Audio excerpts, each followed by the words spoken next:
So Jay was actually commenting on my video about how to get lower CPM for Facebook ads.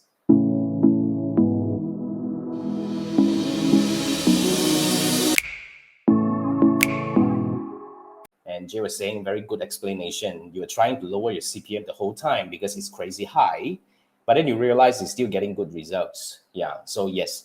I mean, exactly. Thanks for really chipping in, Jay. I mean, in my opinion, here's the thing. You see, sometimes when we are running ads, when we learn about certain metrics, it's like we get a little bit obsessed about it sometimes because we thought that, this is the the most important factor that affects our campaign performance. I mean, one of them really common ones is the CPM. Really, I mean, seriously, in my opinion, what really matters when it comes to Facebook ads results, as in like really the whole metrics, the cost per result, okay, and the result that you're getting, and ultimately the ROI, the return on advertising spend that you're getting right now really matters.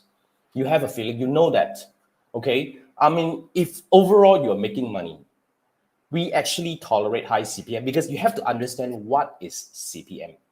Cost per thousand impression is really something that you have no control over. Very, very little control. Why? Because it's actually affected by a very, a lot of external factors like market competition. When you're entering a time where, like now, Black Friday is really happening and all that. So during this time, during this period, a lot of brands are coming in, dumping in a lot of money running ads. So when the market is actually, when you have more demand than supply, what happens? The price hike. This is a free flow market competition. This is a like really free adjusting and free flowing kind of situation where when there are more people running ads, the higher bidders gets the spot, right? So if you want to actually get the spot, you have to bid higher. So that's how the CPM can become high during specific time. Now, the other situation when the CPM will become higher is when you're targeting a very niche audience. Really, like if you're targeting somebody who are into some, like let's say HR practitioners and all that. I'm not sure whether anyone run ads about that. It's not as easy, but it's still possible. I mean, when you're running ads to a very specific niche, the CPM becomes high because it's a lot harder to reach these people as compared to other people.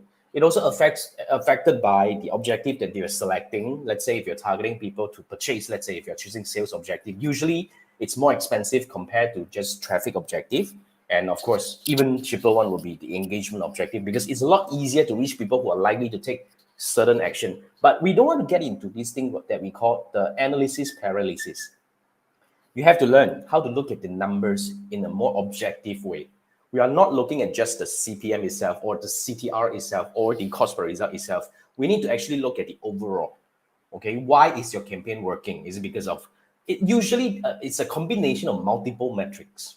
And when we are observing the performance of our campaign, we need to actually take into all these multiple metrics, okay, into consideration. And every business has a different sets of metrics.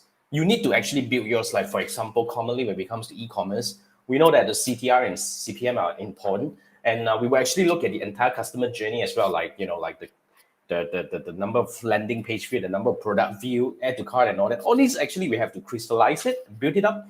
And from there, we pinpoint the right opportunities, the right thing to do. And we pinpoint, let's say, for example, if we see that, there is a huge gap from landing page view to add to cart, then we know that, hey, probably this is the part that is going wrong.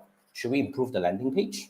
Should we actually add in, like, guide our audience better? Or we probably have to ask another question whereby, did we got the wrong people in? Because if we got the wrong people in, eventually the landing page will have a lot of bounce, meaning you have high bounce rate. And if, of course, people stop here, very little of them start going on to the next stage, like adding to cart and stuff like that. So there are many possibilities here. That's the beauty of optimization. That's why it's a lot more important for advertisers right now to learn how to actually understand the numbers and make the right decision. Eventually, you don't want to run ads based on gut feeling. That's what I want to say. So if you're running ads and you are actually concerned about your certain metrics and all that, why not? Okay, I really encourage you to scan this QR code. Okay, this is my Fiverr gig. Scan this QR code, it will take you to my Fiverr gig where you can actually pay me a very small sum of amount, and then we can actually spend 30 minutes over Zoom to dissect, to dive into your numbers and actually to make sense of the numbers and to build a plan on how to take your campaign to the next level. Especially if you're running ads and if your plan is, I want to increase my revenue by 20% in the next quarter, for example. There are ways, and usually it's not about adding the budget, doubling the budget, or adding 20% to the budget to get 20% more revenue. It usually never happens that way. So what can we do? What are the right things to do? But first thing first, you need to understand. You need to first build a dashboard for your business in terms of the metrics. What are the metrics, the right metrics that you should be looking into? I'm not saying that whatever that you're looking right now is not right, but how do we build like a journey, a metric that helps you understand and connect the relationship between one metric to another? That's really the key that we are talking about. So building the dashboard, and from there, we are able to pinpoint the opportunities that we can actually try to fix to improve your campaign performance. So my idea is very simple. If it's working, if your campaign is working, that is making you money, we need to find out why is it working.